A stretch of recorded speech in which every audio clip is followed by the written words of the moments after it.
Hey everyone, it's Chris. And Jonathan.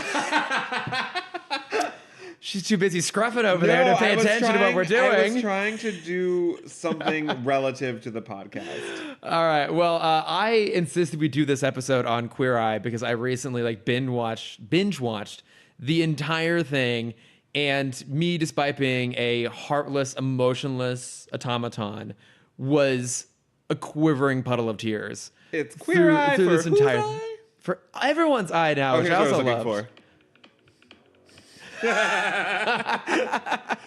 That's what I was doing. I was not scruffing. I was trying to look for the theme song. Yeah. All 10 seconds of it. All 10 seconds of it. No, I really have come to love this show, and I really want to do an episode on it because it's important to queer culture. I've learned how to dress better as a result. I've learned to have emotions as a result.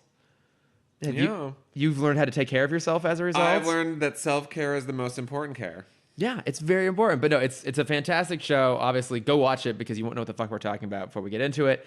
But also, you should watch it because it's great. But go watch it and then come back and listen to us talk about how amazing Queer Eye is. Now on Netflix. Netflix, yay! Yay! Queer Eye for the cum in your eye. Wait, that's not it.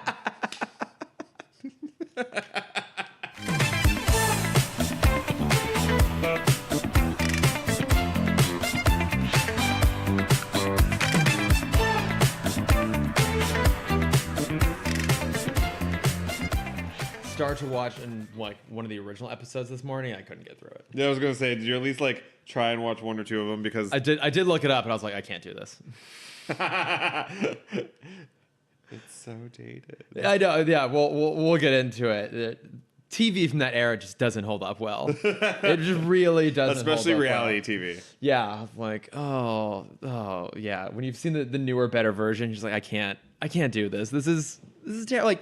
Wait, did you watch the original Queer Eye? Yeah. You did? Yeah. Wait, because when it was on we were in high school, I want to say. I remember when that show was on, but I never watched it. Also, this was me being sub-proto-gay at that point. I wasn't even yet proto-gay. I was just occasionally watching a bit of gay porn on my laptop and be like, oh, whatever. Just to dabble. It's just a little dabbling bit. in a little bit of it's porn. Just a little bit here and there, Yeah, that was way before my time. But I did sit down to watch the original Queer Eye this morning, and I just couldn't do it. My mom was into it. Okay. I think at that point, I was either out or my family already kind of knew I was gay. Yeah, they'd piece it together. And so gay TV at that time was very sparse. It was Will and Grace, Queer as Folk would have been Queer around as that Folk. same time. Yeah. Queer Eye, and then maybe one or two other things that I'm not really thinking of at the moment. Yeah, I can't think of anything else. It was but very, those the very big sparse. three. Yeah, because I've also seen a bit of Queer as Folk, and again, it just TV of that time feels very dated. Yeah, but the softcore porn element of it is still very good. I mean, no, that was good. I was like, okay, I kind of know what's going on here. It's I was the storylines don't hold up, but the sex scenes do. Yeah, it's okay, everyone looks like they're in a boy band. But it's I think at least movies of that time were of the highest production possible. Well, and also keep in mind, Queer as Folk was the first of its kind. Oh, yeah. And we only say that now having seen way better things. Yes, we've got much better things since then. It was super groundbreaking at its time, and no one was talking about surrogates and dealing with a partner who's positive and stuff like that, and that was all very revolutionary at the time. It was super groundbreaking, and I can appreciate all of its groundbreakingness, but I watch and I just go but it's hard to look back and be I'm this is in standard def. It's in 4 it's in 4:3. What is this nonsense? The music is always terrible. Everyone is in really baggy, terrible fitting clothes. And this is for both Queer Eye and for Queer as Folk.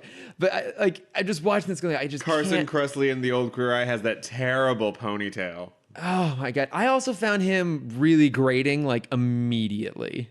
He's super great on he judges Drag Race now.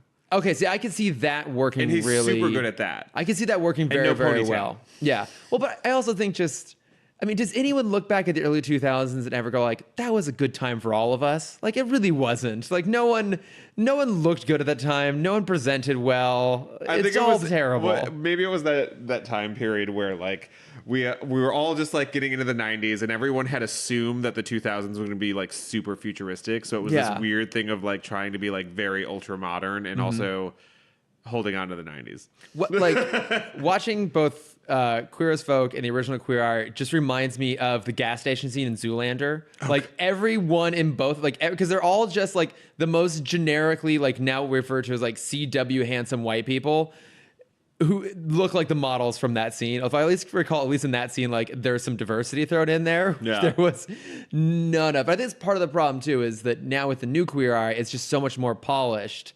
Well, and I also remember when it came out because like suddenly a lot of the guys at school started actually like caring about how they presented themselves, which everyone should. Which one was like found it odd that they were watching Queer Eye. Yeah. But two, I was like suddenly everyone just had frosted tips and like nice shirts and like goddamn frosted tips. I was just like, what is going on? Like at that time, I would have had like more or less like a bowl cut or like slightly styled, and it looks terrible. I will still take that over ever having had frosted tips, which I thankfully never did. Never had frosted tips in my entire life. Never wanted to be the music leader at a church. Yeah, I didn't go to church. Like even at what? Although for you, it wouldn't matter because you're blonde anyway. Yeah, I mean, I'm like, it would be ridiculous. Like, wait, did you frost your tips? Really can't tell. Like, they're spiky as fuck, which I did have a little bit of spikiness going on. We all did. But we all had never that had hair them frosted somewhere. But no, like, I at that age, I already hated going to church. Like, I hated going to church as a child. I was like, I don't want to, we're done doing this. And we stopped doing it, thankfully. I was like, never in church. Like, that was the beginning of me being very uncomfortable in a church, which still exists to this day. I feel like you'd be comfortable even if you weren't gay, though. Yeah, this is like, again, I was like sub-proto gay. I wasn't even aware of my gayness. I was like, this feels uncomfortable. Something here is off. Yeah. And for me, like, I had learned style because I started reading GQ. I blame Devil Wears Prada for mine because I read Devil Wears Prada, and that's where I was like, I should probably get a sense of style. Do we say blame or credit when it comes credit, to... I think we credit the Devil Wears Prada. But, like, yeah... And then, like, I see some of the advice that's being given. I'm like, why? That's not... No. Wait, on the original one? On the original one. Yeah. I think that I've been very impressed with the new one. 'Cause people have been telling me for a long time, oh, you got to watch Queer Eye, it's so good. And I've always been very averse to unscripted television. I just don't like it. I think I never really watched it. And then just the general concept of, like, the Kardashians and all that bullshit, which has nothing to do with queer, obviously, just put me off from unscripted in general. But this is so good. I was super adverse to it because I was like, haven't we moved past this? Haven't we moved past this like concept of gay men being these purse puppies that are here to like magically wave their fairy godmother wand and like make straight people's lives like better and tidy them up? Yeah. And, like, because that was my perception. Just Marie Kondo that shit. Like Marie Kondo that and like reel that shit in real quick. Yeah. Like, I'm like, are we still giving frosted tips to them? Is that what this show is going to be? I was super nervous I'm like, why are we redoing this show? Like, why do we still need it in this day and age? And I do like that. What I do like is that, like, it's become so much less about, like, style and blah, blah, blah, and, like, getting people's shit together. And it's just kind of, like, become about just being kind to different people. Yeah. And I'm like, we kind of need that.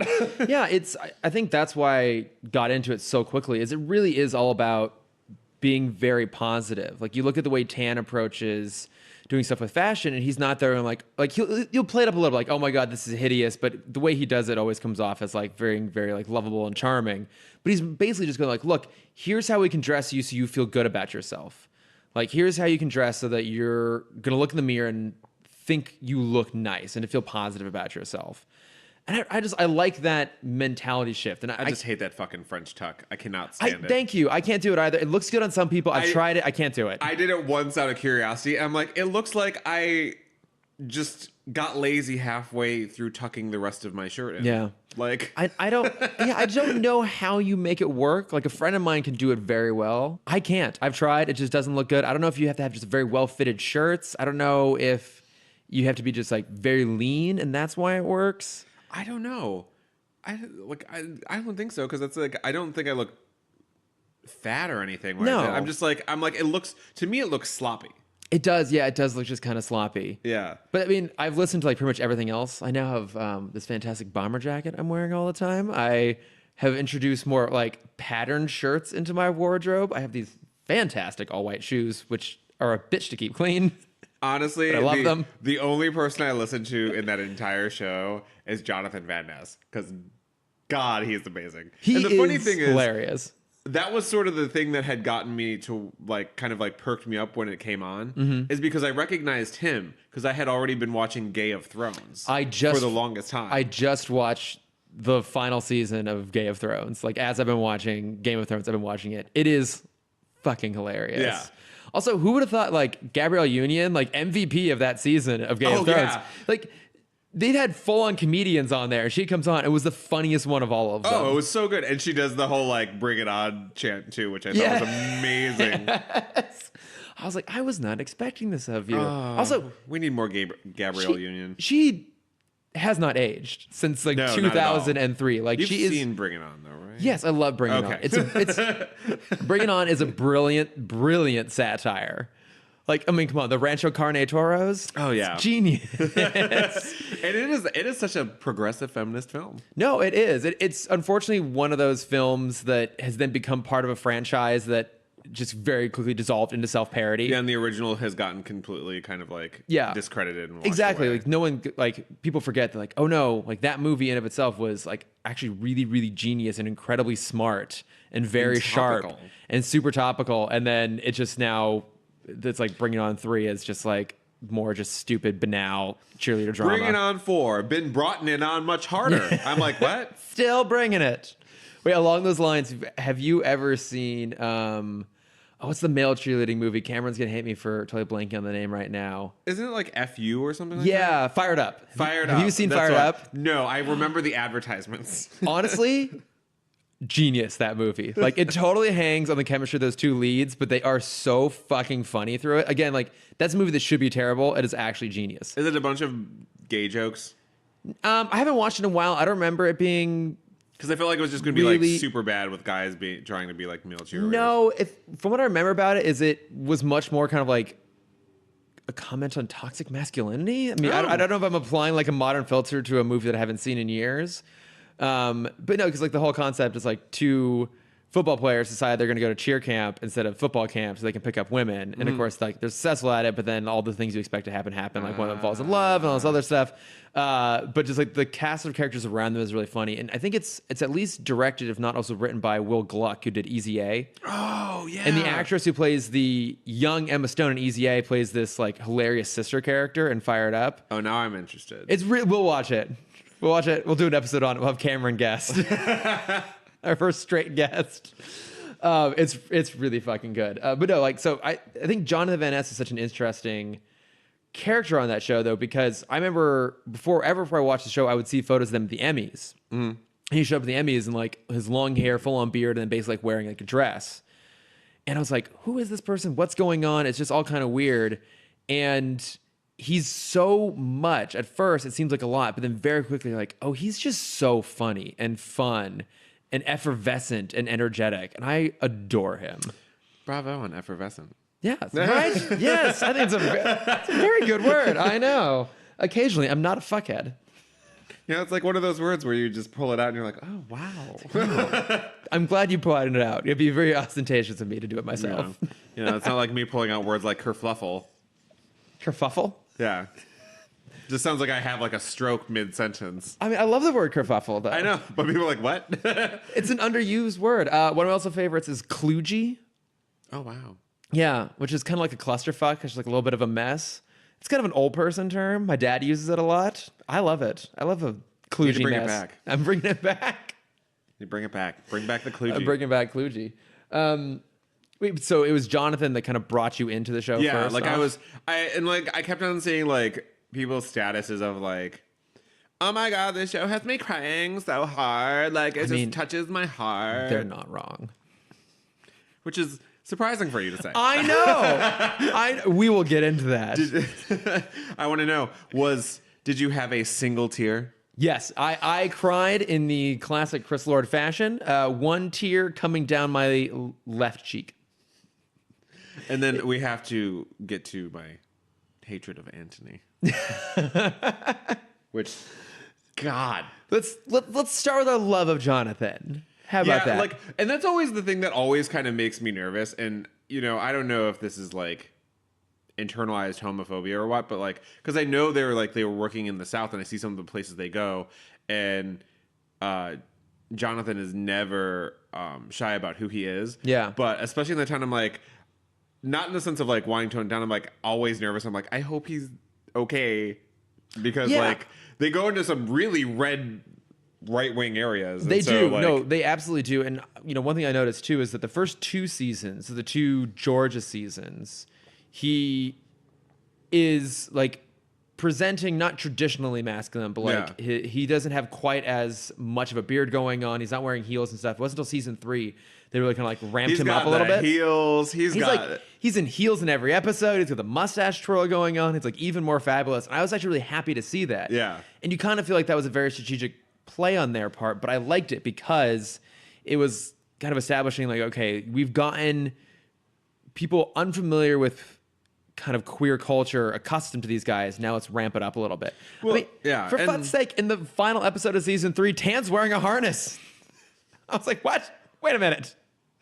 Maybe that's why Michael B. Jordan started just wearing one randomly. I don't know. Apparently it's because, well, Adam Rippon did it first. Well, Gay Man did it first. Well, always. Yeah.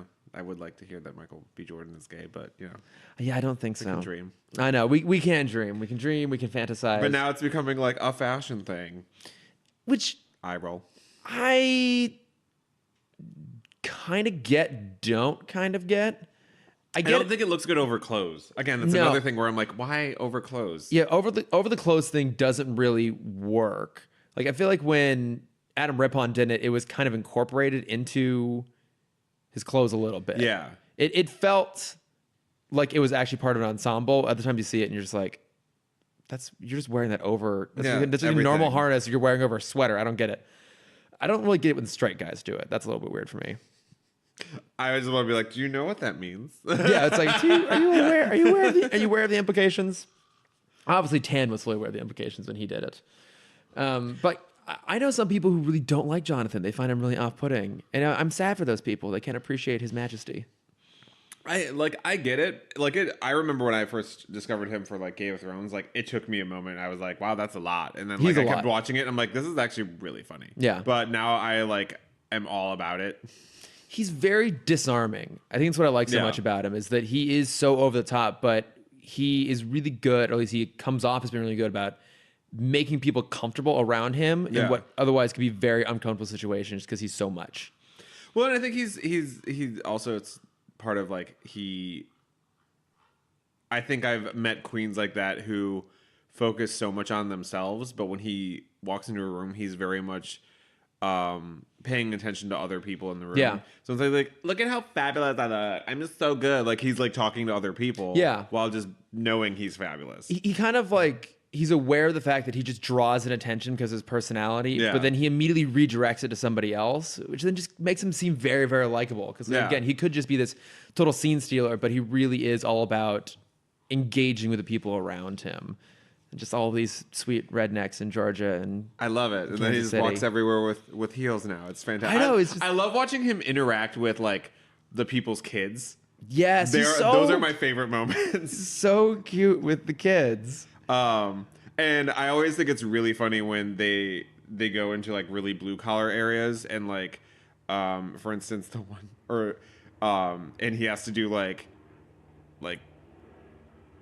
work instead of like doing hair and stuff. Okay, yeah. Like, for instance, like the one with the chicken shop. The chicken. Have you gotten to that one? I've seen all of them. The barbecue. It's the two sisters. Oh, the Jones sisters. Yeah. Oh my god, that episode. And they all have to like work the fast food stuff. Yes. And like they're all like, like it's really funny. That is one of my favorite episodes. That is the best episode of that season, hands down. Oh, it's so good. I thought so. Yeah, no, but I love him. Like, I don't. He's not one that I've like necessarily absorbed some of his lessons quite as much. Like, I don't. I still groom the same way that I normally groom. For me, it's more about like the skincare stuff. Yeah, that's the stuff I need to be doing more often. Because we're getting to that age where we should probably watch our skin. Oh no, I'm brushing the balls of 30. It's it's happening in a matter of months. Neither of us really want to spend money on Botox. No, I just don't think either of us would look good with it. We also don't do enough drugs and Molly and all that stuff to need it. No, I barely even drink anymore at this point. I'm practically a nun. Yeah, I have bags under my head that I'm trying to like get under control, but that's about it. What do you do for the bags though? Sleep? What? I'm sorry, I don't understand. I don't understand the concept.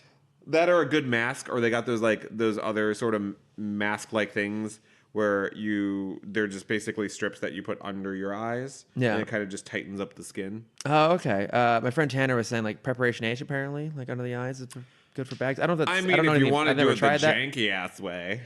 I mean, but if you find ways to make it work, you make it work. Yeah. I don't know. From watching Jonathan, apparently just like pour honey over your face or something like that. I think that's something he did at one point. I'm always about like naturalistic beauty products. I want to get more into those. They're just, yeah. Like you don't have to spend money on it or a lot of money. No, like I've switched to using like the Lush natural deodorant.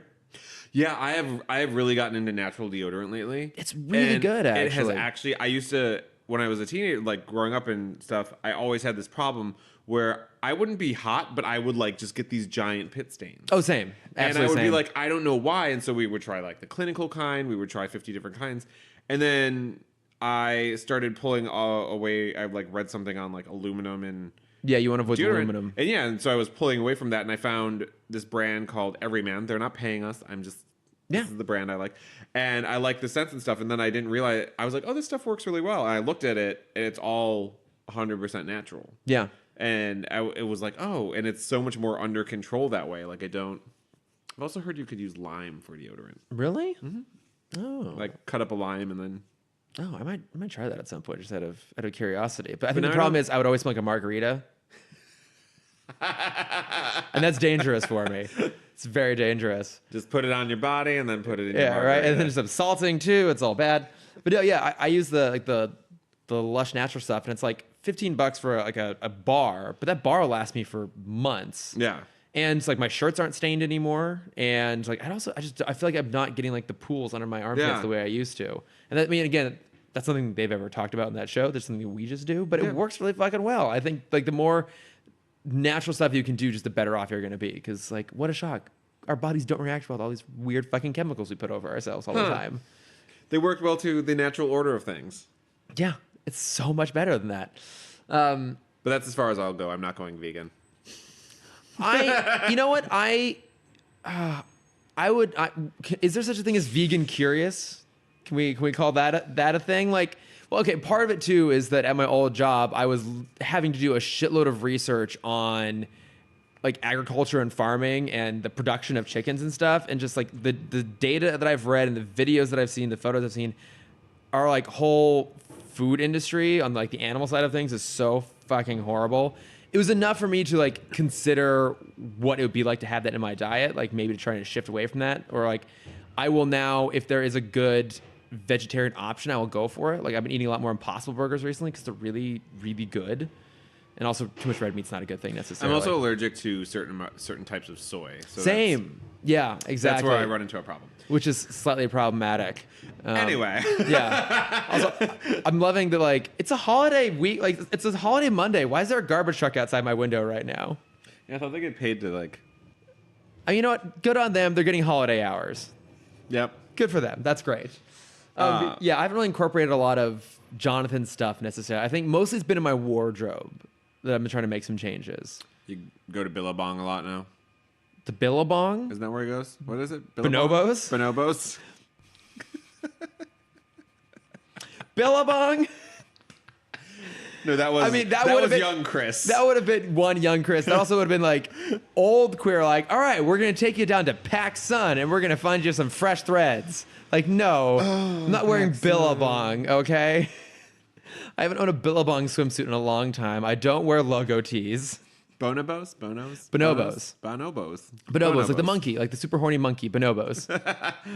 I know there's one near us. There's one on La Brea, but I haven't actually gone to it. But no, I've been shopping a lot more at Top Man. Oh, that's pricey though. Kind of. It's not that bad. I think I don't know about you, but I'm like a weird size. I'm like kind of a schmedium. No, because if I started working out, I fill out a medium a lot better than I. Okay. Like I know what you mean though. Yeah, because like I have kind of a broad torso, but more like narrow arms. And so, thank you, Tan. I just started rolling my t-shirt sleeves, or like, it works a lot better. This is all stuff I learned in GQ, except for that stupid French talk. Yeah, I don't get that French talk thing, but I don't read JQ. I'm a heathen. I don't really get much from it other than emotion. There's no Can feel something for the day. You're not picking up a lot of food tips from Anthony. Oh, sweet Jesus! You know what? I mean, I don't even know how to respond to that. I think Antony just needs to get some school. I saw him do. There is a YouTube series. It's this like influencer chef who brings celebrities on and does this. She's called the back-to-back chef. Okay. And so her thing is that she instructs people how to cook while they're like right behind her. Okay. So they're making the same thing, but she's instructing as she's cooking it. Okay. Antony was on one. That was. Let's just say all the ingredients got in the pan. Look, I'm going to give him the benefit of the doubt that he actually does know stuff about food.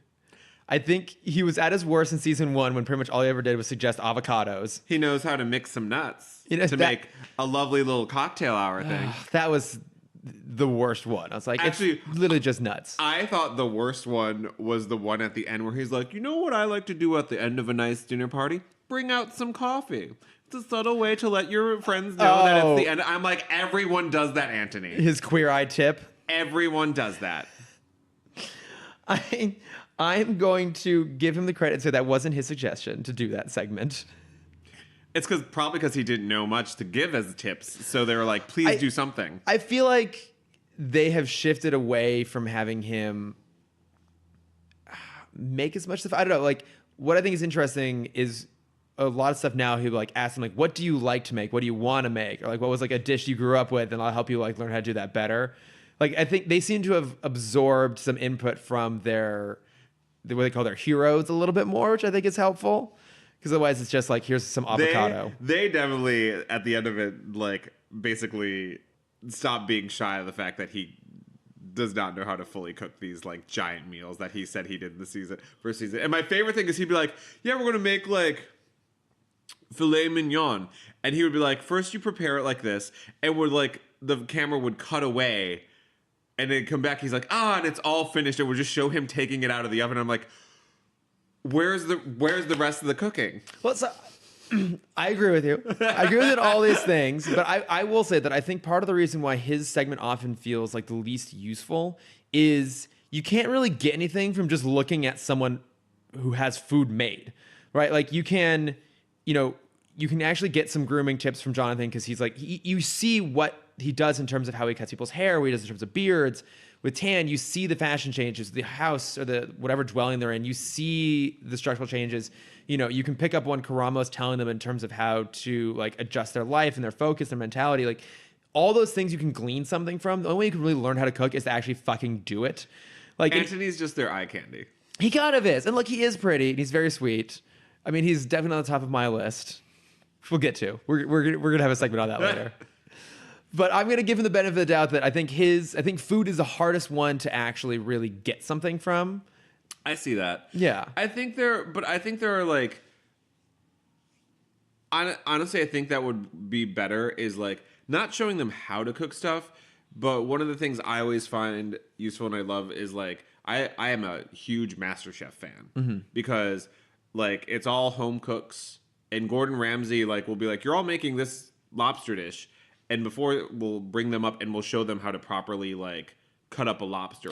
Like techniques and stuff would be much better. Like this is how you cut a vegetable. This is like how you like are supposed to like that is very useful.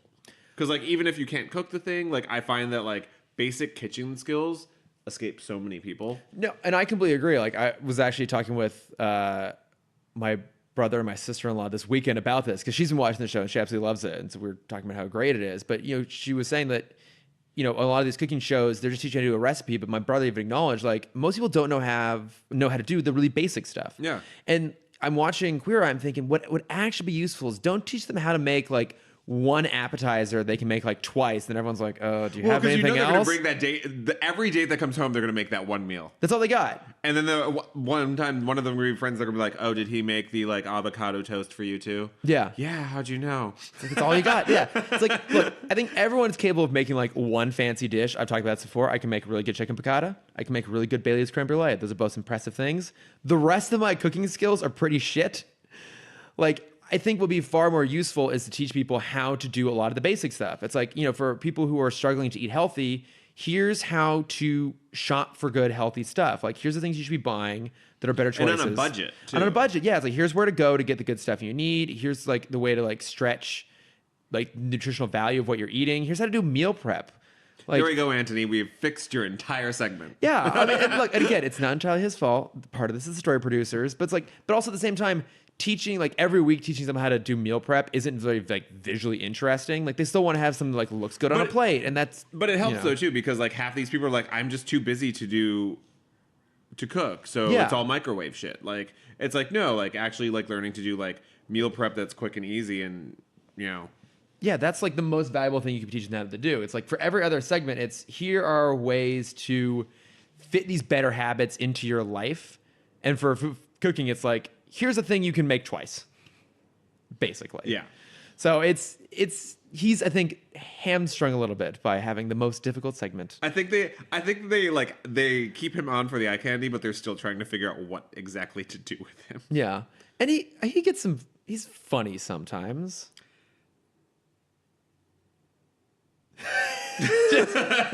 just dead air, absolute dead air on that. I also want to talk about, I feel like the underappreciated member of that group. I love Karamo. Oh, no, I don't think he's underappreciated. I think Bobby. Proving my point.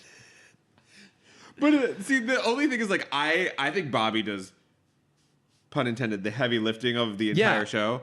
But at the same time, talking about things you can take away from it, I'm like, I can't take away anything from that. I'm like, great, Bobby, can you come and redo my entire... Yeah, well, there are things you can take away from it. He, was talking about how he likes to do dark colors low and light colors high to like draw. Wait, I have it backwards. Fuck. There's something about the positioning of dark and light colors so that it draws your eyes up and makes the space feel bigger. I want to say light colors make the space feel bigger. Dark colors. Yeah, I think it was like dark colors low, light colors high. I think it was like his go-to thing. But because I'll watch him and be like, oh, okay, I get what he's doing in terms of aesthetic. I can see where like, the problem is he's like shopping at like Pottery Barn and West Elm and all these places. You're just like, well, and yeah, and just like they're doing like 6-figure remodels. Oh yeah. This show is paying for all of it. That's the same for all those home reno shows, though. Like, that's what my mom loves, those shows, and I cannot fucking stand them. I cannot fucking stand them because, again, it's like, we're going to try and shop between these 3 houses. But in reality, we've actually picked the one we've already bought because we had to do all the, like, approvals and paperwork and stuff, and we're just going to go pick 2 other random places and pretend like we're considering to buy them. Yeah. And none of those people are good actors. It all looks terrible all the way they're doing it. One thing I've had to learn, and Queer Eye didn't teach me this, is just placement of things. Like sometimes when I move into a space, sometimes I will just put stuff where it seems like it will kind of work. And then I'll just leave it that way, and I won't think about rearranging it, and it'll kind of get set in that way. But I'll like come to like hate my living space because I'm like, I don't like how this is all set up, but I won't like think about moving shit. No, because you're like, well, this is just how it is. There is some truth to feng shui. No, there is. Like my friend Jason right now is like completely not remodeling, but he's rearranging his living room, and I keep going over there, and he's a big nerd like us. He's got tons of these like really beautiful like posters and artwork, and he wants it all up. I'm like, no, if you put too much shit on the walls, the space is going to feel really, really, really small. Like things need room to breathe a little bit. Like if you have like every single square inch of a wall covered in like disparate posters and disparate frames, it's going to feel a little bit juvenile because it doesn't have the foresight of being like, what actually makes it look nice? It makes it look like it's cohesive and flowing. Yeah, I'm about to rearrange my apartment space. It's good to do sometimes. I was just like, I'm like, I don't like this. Yeah, it's good to be like, okay, this isn't working. Where can we move some stuff around? Like, you know, I mean, I redid my living room. I got rid of a couch, and all of a sudden, like, it feels so much bigger. I moved my desk over. I have room for a dining table now. It's like, oh, right, it's the little things go a long way. Ours just doesn't feel homey. It's not even like a matter of like making it big or small. Yeah. You just feel, I don't know. Rearrange it. Gonna do it. Just pick a weekend. Just start moving shit around. You know. Gotta find time. Buy a couple bottles of wine. Basically. Yes. Move stuff around. Watch as the productivity level diminishes. Yep. At some point, be like, oh, that's exhausting. Take a nap on the couch. Wake up at 9 p.m. Yeah. It's like, damn it. The entire living room half finished. Fuck it. We'll finish it tomorrow. Let's go out. But no, I think Bobby's underappreciated. I think he's really good at what he does too. But yes, Karamo is my favorite. Yeah. I like his inspiring talks. He's got such a really healthy perspective on things. I think he's really good at getting people to become a little bit more aware of their own like mental blocks and what's holding them back, and then you know, helping them move forward a little bit. I want to be that positive all the time. I know, right? I'm like, why can't I be like that all the time? Like that would be great. I know. We're just so cynical and bitchy. I know. I mean, I don't know. Do you find that when you watch stuff like this that is very positivity focused, you start being a little more positive yourself, start thinking a little more positively, being a little more nice, and not that you're not already nice, but like just putting that energy out in the world. I feel like that it does carry through a little bit. Yeah, I do feel like very good about like myself when I'm done watching it. I'm like, oh, I feel good. Like this is good day. Feel very positive about things that I probably shouldn't. Well, I mean, you can still whatever. Like I think the show is so much about, you know, here's how you can feel good about yourself now. If you're not feeling great about yourself, here are things you can do to feel better about yourself, and then carry that through. Yeah. You know, like that's something that I've kind of always tried to do, but the show has reinforced it in terms of like, you know, how I dress. Like I always want to walk out of the house feeling like I am put together and composed. Like I will rarely go without doing my hair. I know you've told me it looks good down. I don't like it down. I prefer it up. But like I own like 2 hoodies. I don't like wearing hoodies outside even. It just makes it feel juvenile. It just makes me feel kind of juvenile and young. Like that's why I went and got a bomber jacket. Like, oh, I feel much more adult. I feel much more composed and just like put together. And if you feel that way when you approach situations, you'll bring that with you and it works so much better. Yeah. I don't know. Don't you feel that way? Where it's like with the days when you like, you know, just like you're random, like, you know what? I'm just gonna like dress a little bit nicer than normal today. Like, don't you just like feel good? Like, feel really positive? I mean, sometimes. Do you ever just like randomly want to wear a suit and just do it? Not really. See, I love that. It's only because like I do really like the suit I own, but like every time I'm like, especially in California weather, like I'm like this is a good idea, and literally 15 minutes later, I'm like I am dying in this suit. Yeah. Why did I think this was a good idea? It helps if you're like gonna be inside when you do it. I have that positivity all for the first half hour of the day. And then probably by the time, like, after lunch, I'm like... Oh, no. See, I'm all about it. I used to just randomly do that at work. I'd just, like, basically one day just wear a suit without a tie just because I wanted to do it. I mean, I do like buying nice new clothes and wearing those out, but... Yeah. I don't know. It's just, I like it. I don't know. That's fine. I feel You're good also about like myself. a James Bond fan, so I get like, that aspect of it. Well, that's part of where my love of suits comes from. Yeah, but it's like there's something very satisfying like walking in, like you're at work, take the blazer off, hanging up in your little space or whatever, just like roll the sleeves up to the Italian fold, always go Italian fold, and just like you just feel good, you know. Maybe wear a vest just for the hell of it. God, I swear to God, if you say a fedora, I'm gonna kick you. No, I don't look good. I don't look good in hats. I don't look good in hats. I don't wear hats. No one should be wearing a fedora in this day and age. No, I don't wear a fedora unless you're over 80. No, I already have a douchey quality to my presence. I don't need to kick it up a notch by wearing a fucking No one fedora. likes them now. Sorry, straight men. No, just no one. And occasionally they'll put men in a fedora on Queer Eye. I'm just like, don't do it. I've seen it. I'm like, no. Also, I just don't like hats. I don't like wearing hats. You don't have a head for hats? No, well, one, I don't. I have a gargantuan head, which doesn't help. I like baseball caps every once in a while, but that's about it. Okay, so I have found myself being weirdly emotionally invested in this show. I always joke about it that I'm like an emotionless robot. Like nothing makes me cry. Yeah. I'm constantly proving myself wrong because like I'm now like I think something broke in me a few years ago, and now like I can Did you actually remove a brick and the entire building is slowly starting I think to that's crumble? basically what it did. Yeah, like my wall of like my emotional barrier was basically like this massive Jenga tower. And just slowly I was like pulling out little bits here and there, and eventually the whole thing came crumbling down because now like it actually like does work. Like I do find myself watching this show and just like a moment will hit me. And look, it's geared to have that sort of emotional impact. I think it's part of the reason it's so Yeah. good. It's good because it is telling a story.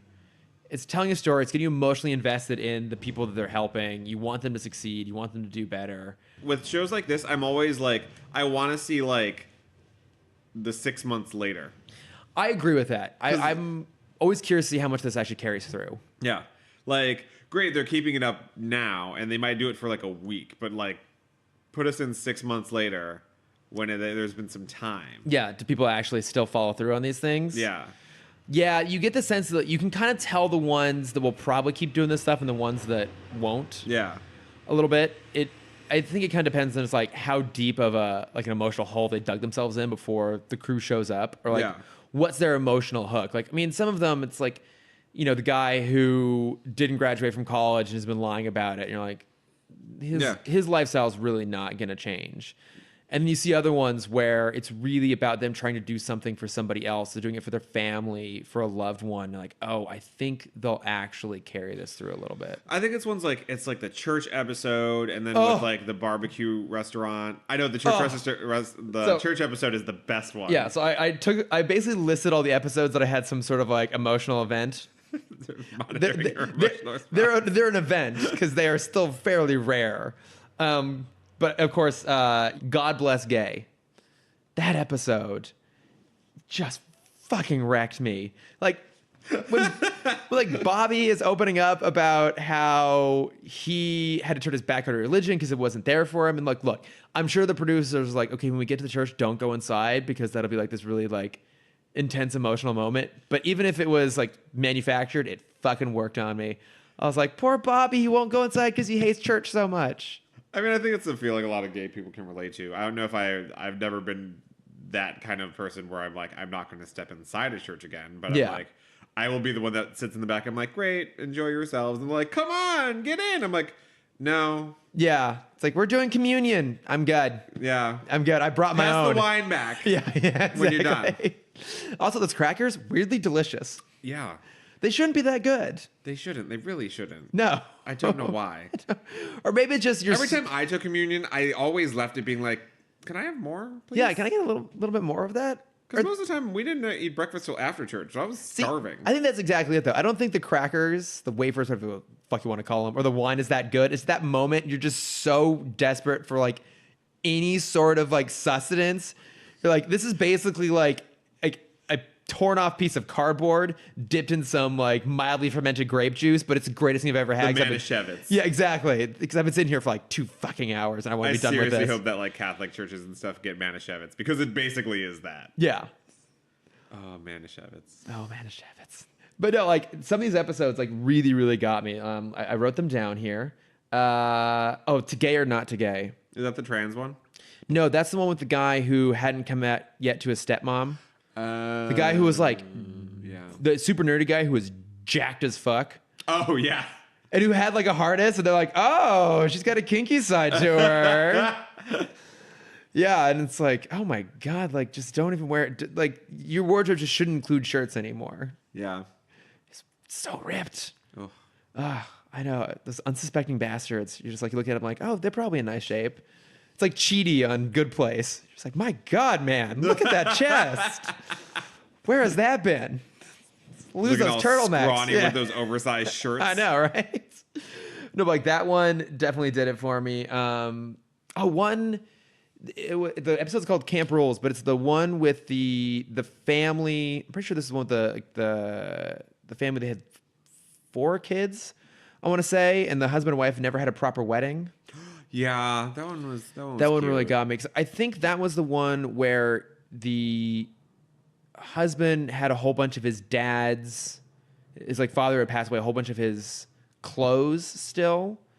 And they made a quilt. Yeah. They made a quilt out of it, and they left the quilt on the coffee table with a note. And he showed it to his mom. And I'm just like, I'm watching this thing. I'm just single bro tear. What's crazy is it starts out like I can feel the emotional wave come on, and then I can feel like the tears welling up slightly. Then there's a delay. Like it needs just enough time to like accumulate and like puddle out, and then it's like it's like a dripping faucet. It just builds up and then just slowly. Your eyes are so dry from your years of having no feeling that it has to accumulate. It has to build up. I need like three near cry moments in a row, and then finally a tear can roll out. My question now is, were those emotional reactions to that episode, or was that buildup from the past 4 episodes? I mean, so are you actually crying to like 3 episodes prior to the one you actually had a tear for? I think the show in general puts me in an emotionally vulnerable moment, and then they just spike at me. It's like boom, and now we got you. It's like, oh, like the poor kid who was like thought he couldn't go back to church because he's gay and he didn't think his family would welcome him. He's right back there. He's in church. He's being welcomed. Bring on the tears. It's just or the trans episode, like when they start out with showing the top surgery. That episode made me realize how precious top surgery is for trans men. Yeah, you know, because it's so many surgeries and stuff go into it, and that it's just like so expensive overall that like I just kind of looped it in with other surgeries. Yeah. So and like kind of like etching to like the completion of being your true self, but like that's where I kind of like I got really teary eyed during that episode. Like that's what it must feel like. Yeah, I understand now. Well, I mean, I think anyone can look at themselves and not be necessarily love what they see in terms of their body, but that's an entirely different experience looking at yourself and going like, this is the wrong body. Yeah, like my body is actively holding me back from being seen as the person I want to be seen as. It was funny during that episode though when like they kind of like read him for like having too many gay pride flags, because I'm like, I've seen that apartment multiple times. Oh yeah, it's just like, all right, I'm out, rainbows everywhere. Like I don't need my apartment to look like a pride parade. No. Yeah, because that was a space where they walked in like, ooh, that's a lot of gay in that room. It's a lot of gay. Yeah, I'm glad they found a nice balance to the whole thing. But that one was sweet too, because even his perspective on wanting to change the space, it wasn't really about him. It was like, well, how can this be set up so that it's really accommodating so people have a place to go? Yeah. And it's like, that's just such a sweet way of looking at it. It's like, this is my home, but really it's the home to so many people who need a place. Yeah, I do find it really funny though, like you had said previously about like there are 1 or 2 episodes where you can tell that the person is just not feeling it. Yeah. I'm like the crew is trying so hard. Yeah, they're trying really hard. Like I don't know if there's any bad episodes necessarily, but there are ones that you just are kind of like passive towards. You're just like, I'm just not really, because it doesn't feel like they're making a big effect on their life. No, and not for the lack of them trying. Yeah, it's more of like the other person just feels so resistant to the change. Yeah, that it's kind of like you said, I felt like the one that was like kind of like the college bum that like had like the really scuzzy apartment and stuff. Yeah. Like after it got cleaned, I felt like he's gonna go back to doing all that. He's gonna go right back to it. Yeah. Or there was one with like the really nerdy guy who was living with his sister, and like they took him to go to like an anime club meeting sort of thing. Yeah. You're just like, oh, this kid's not gonna like talk to any of these. Yeah. Like talk to any of these people. Like there are definitely some moments that feel a little bit manufactured. Like there was one with the stand-up comedian where and like look, he like definitely felt improved at the end of it, like his confidence up. But then there was that girl who like started talking to him and they're like making out a little bit in the bar, and you're like, that feels just a little bit staged. Or even that super nerdy kid, there was like one girl who's like chatting with him a little bit. So obviously the producer's like, hone in on that, make it seem like there's like some potential there. It's like he might actually, get a girl at some point. We've both clearly seen behind the curtain of entertainment. I think that's part of it too. It's like, this is all so structured. It's also like edited after the fact. But, I think a lot of it does work really well though. Like you're talking about the Jones Sisters episode. Yeah. Like that moment where they go in and they fix her 2 front teeth so she can smile. again, not that she can, but she feels comfortable smiling. Like even the way, first it was Jonathan was talking to her about it. It was like, look, you clearly love to smile, love to laugh. You're not doing it. And like, we just want to make you feel like you can be yourself and be so expressive. And like when they're in the dentist's office and she sees her teeth for the first time, it's like, it broke my fucking heart. Oh yeah. That episode was a pretty good tearjerker. It's just so, and it's so good to just, again, they have such a great story. And like, I did look them up afterwards, and there's been a whole bunch of articles been like, what's happened to the Jones sisters now? And like, they're seeing a lot of success, and people are showing up at the restaurant and like taking selfies, and they're bought like their sauce. I mean, I wanted to go after watching all of that. I really wanted to go too. The episode was emotional and also made me super hungry. Oh, Jesus Christ. I know. That barbecue looked so good. Like, oh my God. I know. I've never wanted to go to Kansas City before in my entire life. And I'm like, I kind of want to go there just to go meet the Jones sisters and try their barbecue. Little road trip. It's really good. But I mean, I think I'm glad that this show exists. And again, like I wasn't aware enough of the original Queer Eye when it was on to have picked up on the cultural significance of it. Yeah. But I'm a little more aware of it now. And again, like I'm watching this and thinking like, oh, there are definitely people who are living in those areas, who are in Georgia or in Kansas City, who are watching this, who are seeing themselves in the quote unquote like the heroes, like the stars of the individual episodes, but then are seeing the value of what the Fab Five are bringing and like finding those empathy points with them. Yeah.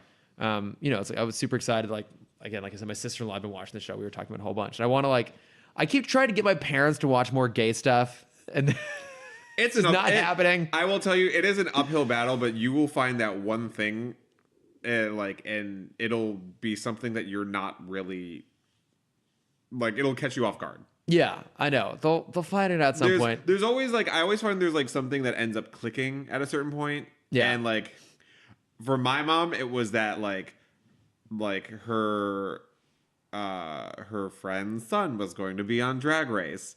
So they have been having viewing parties. And now my mom is talking to me about watching Pose. I'm like, this is not the way I thought you were going to be getting into this stuff. But it's great. amazing. Yeah, I'm on board with this. That's so crazy. Like, if anything, getting into the drag in the ballroom country is base level. You're going to be more knowledgeable than most moms. Yeah. She's more knowledgeable than me now at this point. Yeah. You've been trying to get other gays to watch Pose for forever, and it's your mom that ultimately did it, and you didn't even try on her. It's incredible. I was I was just you should check out. She just knew that I really liked the show. Yeah. And I think just because my mom has always been someone who loves drag. Yeah. My mom always it's Hamburger Mary's is her favorite bar in West Hollywood. I mean, because drag is so much I've fun. tried taking her other places. I'm like, there are other drag shows. She's like, but I want to go there. I was like, I mean, bless her heart. She knows what she likes. Yeah.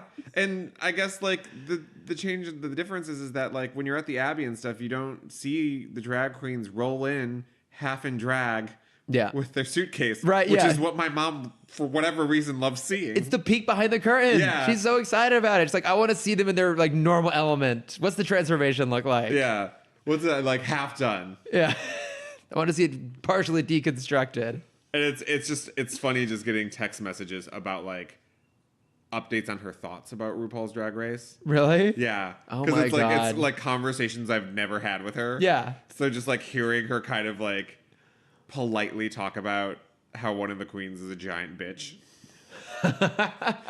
Or wait, I don't like this one because they just super mean. I'm like, has she started seeking out information beyond the show? Is she on RuPaul Drag Race Reddit? I don't. Not yet. I think we'll see what happens after this season is finished. I'm curious if she'll want to watch another season. Yeah. And go back, or how it'll evolve.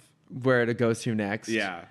People have been saying this last season hasn't been very good. I've actually liked this season. Okay, I don't know. It's what people keep talking about. It's a lot more. There's a lot more drama this season, so I think it's a much better season than the past few. The past few has been very let's educate people on gay culture, and blah blah blah. And it's got what idiot would do that? It's gotten a little bit too informational, which definitely felt because of the move to VH1, they were doing that. You didn't have to do that explanation on Logo.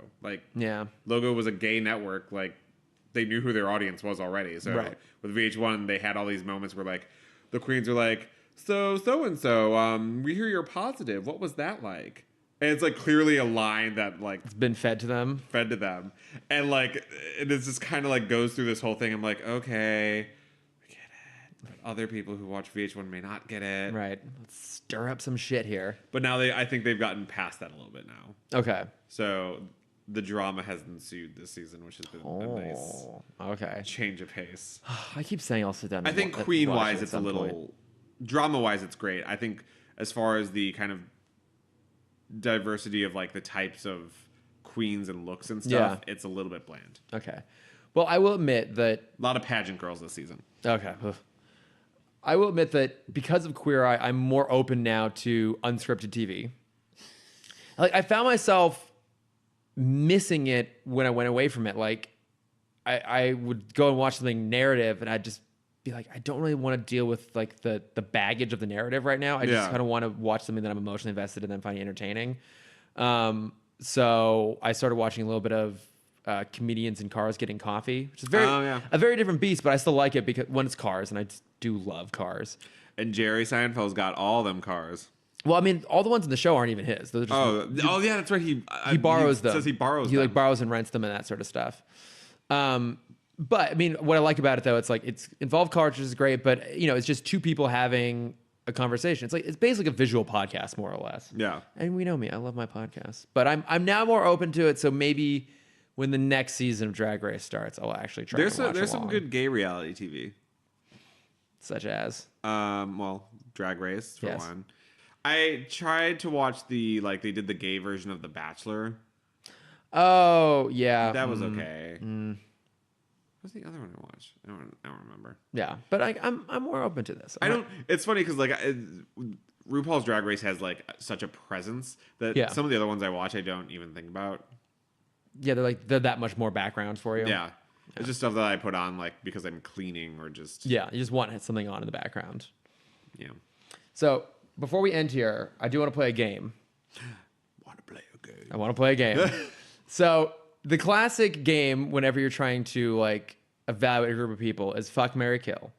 We have 5. We have 5 people. So I've expanded the categories. Okay. It is fuck, marry, kill, fight, and drinks. Oh God. So of the 5, you have to decide who you would want to fuck, marry, kill, get in a fight with, and go out and have drinks with. I'd fuck Karamo. Okay. Hang on, let's wait for this obnoxious motorcycle. This is really important podcasting. I don't want to lose any of it to my obnoxious neighbor with a motorcycle across the street. And we're waiting. Holding for sound. And she's gone. Okay, so you're gonna fuck Karamo. I would fuck Karamo. I would marry Jonathan Van Ness. Okay. Because I feel like that would be consistent fun. Mm-hmm. Like in the best sense. Yes. I would kill Anthony. Okay. Cannot stand Anthony. I would have drinks with Bobby. Okay. And then what was the last one? Oh, I'd fight. You fight Tan? You fight Tan? Just out of sheer like that's the only one left. Right. Okay. I like that. That's pretty good. I feel like I would get into it would be a very fun gay fight with Tan. Like there would be no fists. It would be a lot of slapping. Okay. Like start out with just like really sharp barbs. Yeah. And then let it progress from there. And then, you bitch. And then I would just go into like slap fighting. Okay, I like this. All right, I got to think about. I had originally just done the 3, and then I expanded the category. I didn't actually in my mind prepare myself for this, so I'm having to figure it out on the spot. Okay, let's see. I would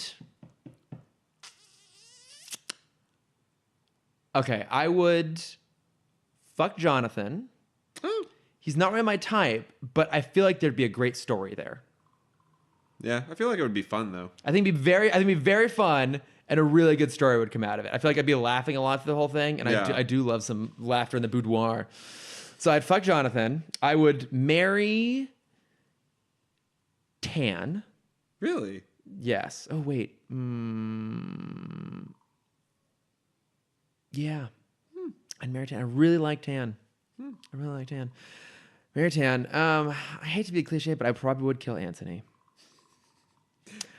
With the avocado. Yeah. Oh, I guess. Shit. this makes it complicated because I don't. Okay, I would really want to get drinks with Bobby because I feel like he has a very interesting story. Yeah. Which I guess that leaves me fighting with Karamo, which I don't want to do because I love Karamo. I love him so much. But at the same time, I feel like a fight with Karamo would be me trying to start a fight and then him like being the most graceful gentleman ever and like de-escalating it until eventually I'm just like crying into his beautiful broad shoulders. So it would start as a fight, but then it would be de-escalated Yeah, very quickly. it basically like, okay, look, you got to go pick a fight with Karamo. And I'd go in there and I'd try to do it. And he'd be like, what's really going on? What's going on with you? Are you okay? Like, I don't know you, but like you're bringing all this negative energy and I feel like you're going through something right now. Let's talk about this. Oh, that just reminded me randomly. Yes. Actually, the big thing I did bring away from Queer Eye was and this is why I also said Jonathan Van Ness is always the one I listen to, is to make time for self-care. Yeah, I'm that's very really important. bad, very, very bad at like setting time aside for that because every time I felt like I would do it, Yeah. I would have that moment where I'd be like, what am I not doing? Yeah. What am I not being productive with? Why am I not being productive? Blah, blah, blah. And so I wouldn't think of it as like taking care of myself. I would just think of it as me being lazy. Yeah. And so I've had to like condition myself to understanding that it's me taking care of myself for a little bit instead of kind of getting to all these 30,000 things that I feel like I need to do. No, it's incredibly important to take that time for yourself. And I think whenever you think about taking time for yourself, you're like, oh, either I'm being selfish because it means maybe you're like declining someone's offer to hang out or something like that, to hang up by like just to be by yourself. Or like you said, it feels selfish, like, or it feels like you're being lazy. Yeah. And I think the key to it is find the purpose and the value in what you're doing. Yeah. So like if like sitting on the couch and just watching a half hour of TV actually does really help you unwind, make time for it. That's why I like having video game days. Yeah. Because for whatever reason, they make me feel productive, but I also don't do anything. Right. Yeah. It's like you're it's not mentally tasking, but you're mentally active. Like your video games is my Legos, where it's like I'm doing something that's engaged my brain, but it's not demanding. I need to get more Legos. Oh my God, there's so many Legos. I wanted to start doing puzzles again. See, puzzles is a great way to go too. I used to do 3D like puzzles all the time. Yeah, just like something to make yourself feel active. Like I came to realize before I moved and I was in a really frustrating living situation that I would avoid being home. So I would get home super late and then go straight to bed. And I found that I never gave myself enough time to turn off after a day. And so like I was never really off. I was like constantly stressed out. And as soon as I moved, started living by myself again, I realized like, oh, I actually really like having a half hour to like sit and watch a little bit of TV. And it's just that mental exercise slows my brain down, calms me down, helps kind of cap off the day so that I'm picking up anew the next day, not just like constantly going and going and going. Yeah.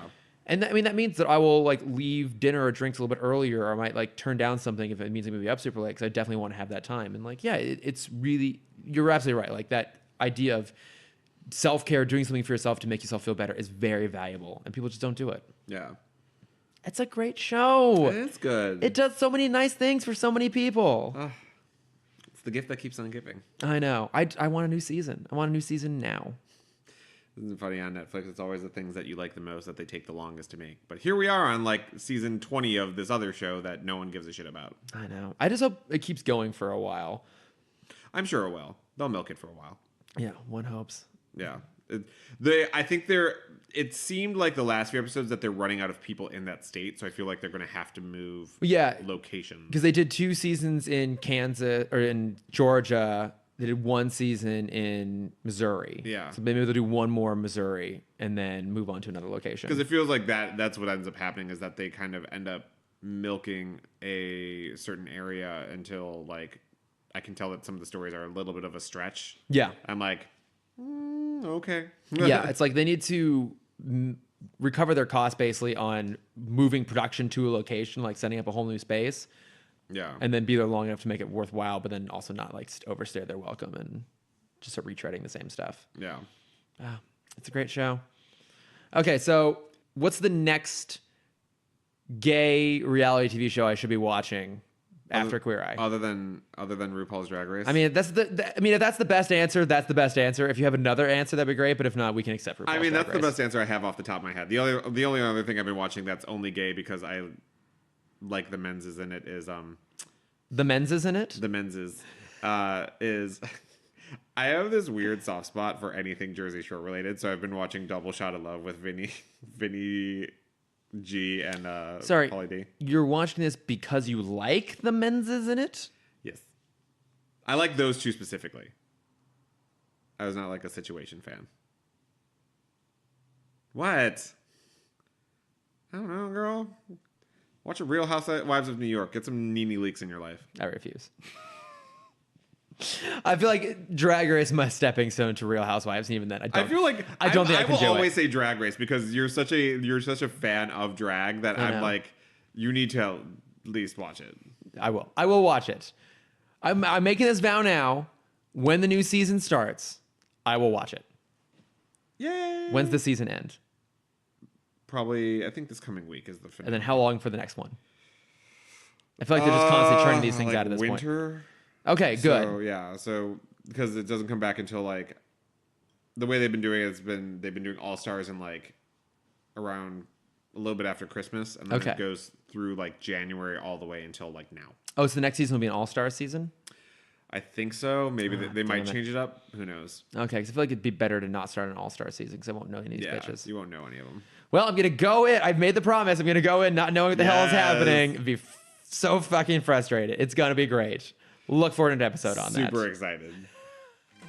Thanks for listening to Gay It Forward. The podcast is produced by Chris Lord and Jonathan James and edited by Chris Lord. Music by Chris Humans and Colin Diaz. Artwork by Cameron Dexter. Please subscribe and review on iTunes. Follow the podcast at Gay It Forward on Instagram and YouTube and at Gay It Forward Pod on Facebook and Twitter. Got an idea for an episode? Send us an email at gayitforwardpod@gmail.com. Thanks and stay fabulous.